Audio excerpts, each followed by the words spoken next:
In this video, we're going to talk about how to sell your house in California without a realtor.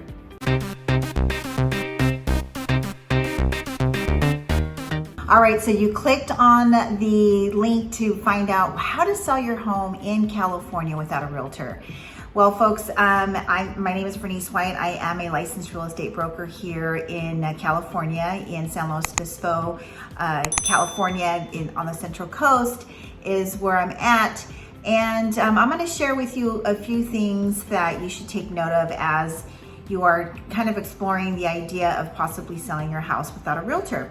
My background, I was a paralegal for 10 years before I entered the real estate industry.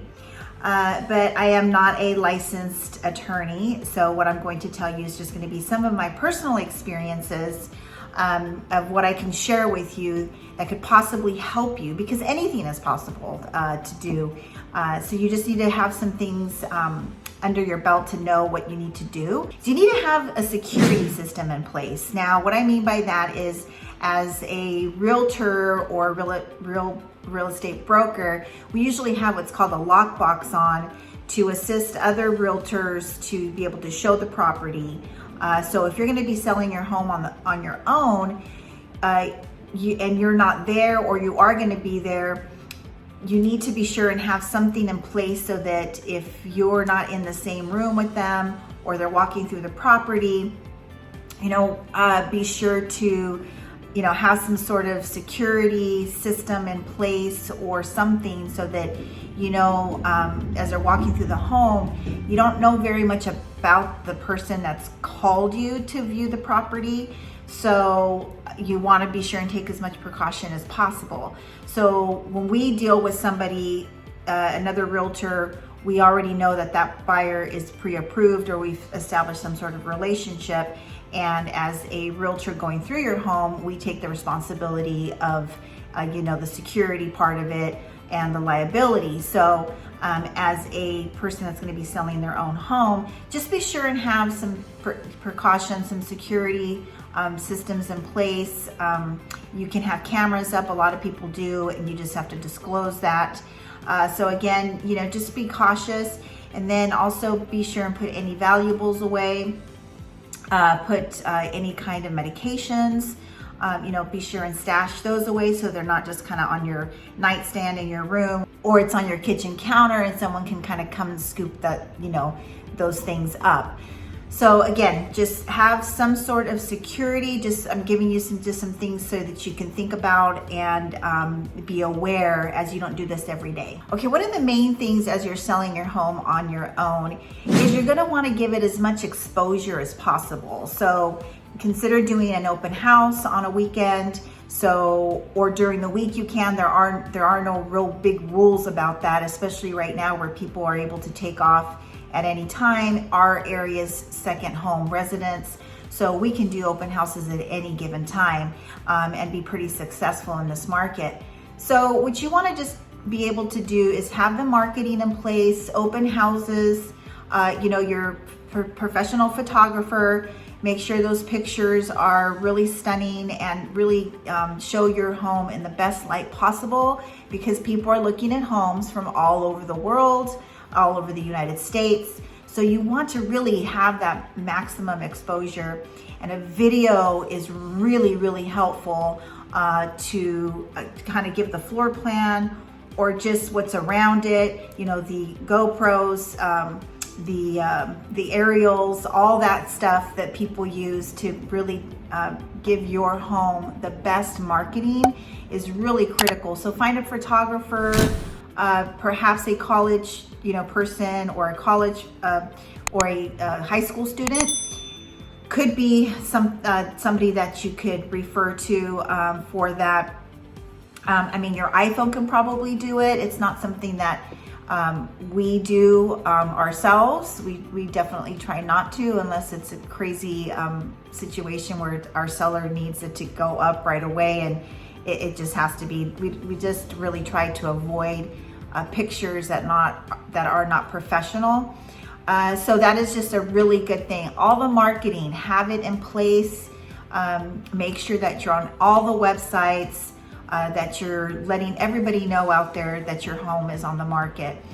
People do still use Craigslist. Again, security. Be sure you're screening these people. The best thing you can do is ask them to send you a pre-approval. Call their lender. Make sure that they're really as qualified as they're telling you over the phone. Always get it in writing to be sure that you're letting the person come through your home that's actually qualified to purchase your home. Okay, since you're not going to be using a realtor, then you should probably consult with a real estate attorney. So again, coming from my background in working with attorneys, they can review the contract for you. So you're going to have the California contract, all the disclosures. There's about 75 to 100 pages of paperwork that need to be done when it's all said and done. So just be sure and have a professional be able to review things for you so that you don't miss anything that can be a critical mistake. There's disclosures that are mandatory in the state of California, and then there's always local ordinances that of documentation that you need to provide to the buyer. For example, we're on the Central Coast where there's agriculture, so there are disclosures that we have to provide and let the buyer know that they're next to ag land, and everything that comes with that. So that's a very unique example, but there's a ton of them. There's a dozen of them. So you need to check in your area. And then if there's city ordinances that need to happen at the point of sale, we have retrofits in our area. So those are things that you would want to call your city and ask what you need to do at the point of sale. And of course, everything, be sure and document it. And there's certain forms that you should have in place as you're doing this paperwork. So again, real estate attorney to review all of your paperwork would be super critical. And there's going to be another tip I'm going to give you at the end. So stay tuned and stay till the very end so you don't miss anything that might be important to your transaction. Okay, another thing is you might want to get a separate line or a separate phone number, because in this market, you're going to get bombarded with phone calls. And it's going to be people probably asking if you'll consider seller financing. You're going to get calls from other agents that see you as what's called a for sale by owner as you're marketing it, as you're doing that great marketing exposure for your property. Other realtors, that's how they make their living. You know how you hear cold calls. So these agents are going to be calling you. So just ask them to send you the pre-approval of that potential buyer they may have, and that should get you through that, filter through that part of the calls that are coming in. Be looking out for investors when they say, all cash, close in 10 days, no contingencies.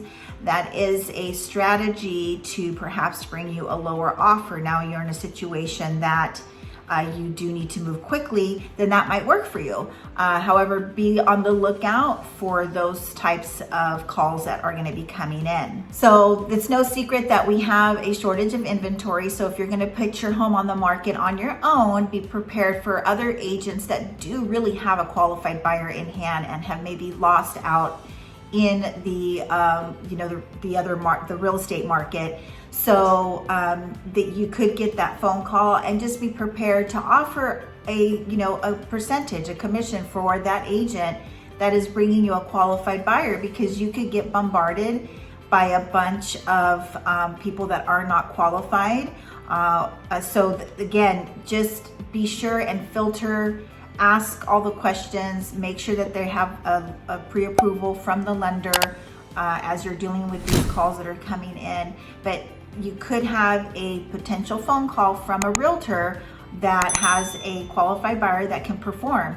So take that into consideration and just factor in a certain percentage of commission that you're willing to pay for that person to bring you that qualified buyer and get your home sold. So that is something that you should be considering in your budget, because that definitely, a lot of us are aggressive enough to give you a call and do that for our buyer. And the other thing is, just remember that agent is representing the buyer, not you. So you should still have the attorney review all the documents if they're going to be bringing you an offer. Okay, the last thing, which is super important, something that I've definitely learned in my years as a paralegal for attorneys, is that get everything in writing. Communicate all your emails with the person that you're dealing with, conversations, put them in writing in an email format, and be sure that you are documenting everything, because should you have to go in front of a court of law at some point for an issue that may arise, because there is a statute of limitations, which means that so many years after the deal is done, that buyer can come back potentially to you if they felt you didn't disclose something. There was a mandatory disclosure that was not provided to the buyer. If they felt that there was something you should have told them and it wasn't documented. So there is a statute of limitations, and get everything in writing and keep that all together for a minimum of 3 years. And then if you've got the attorney reviewing everything, then you should be good. Now, should you have an issue, just be sure to have some extra funds, anywhere from $5,000 to $20,000 for an attorney's retainer. I think that once they're just reviewing your documents, it'll just be an hourly fee. But should you come to an issue later on during that time that the buyer can come back, you want to have some funds available should you have to, hire some professional attorney and get some guidance if an issue arises at that time. So hopefully this helps you out, and if there's more information that you want to reach out to me and maybe go over, just give me a call, text, email, whatever you need to do to get a hold of me, because I've got your back when you're here on the Central Coast, California.